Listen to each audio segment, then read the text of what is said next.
विलेपार्ले येथील काळंबी वाडीस्थित 90 वर्ष जुनी 1008 पार्श्वनाथ दिगंबर जैन मंदिरावर महाराष्ट्र प्रादेशिक आणि नगररचना कायद्याच्या MRTP कलम 53(1) आणि मुंबई महापालिका कायद्याच्या कलम 488 अंतर्गत जैन मंदिर ट्रस्टला बांधकाम पाडण्याबाबत नोटीस बजावली होती।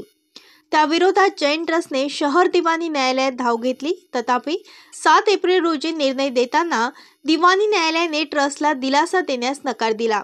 त्यानंतर महापालिकेने उपरोक्त नोटीस आणि न्यायालयाच्या निर्णयाच्या आधारे मंदिराचे बांधकाम पाडण्याचीही कारवाई केली।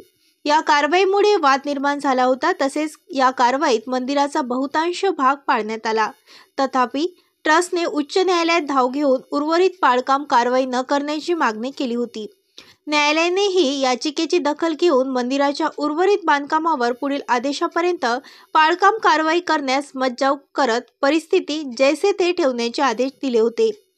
न्यायमूर्ती गौरी गोडसे यांच्या एकलपीठाने ट्रस्टचे अपील फेटाळताना महापालिकेला उपरोक्त आदेश दिले।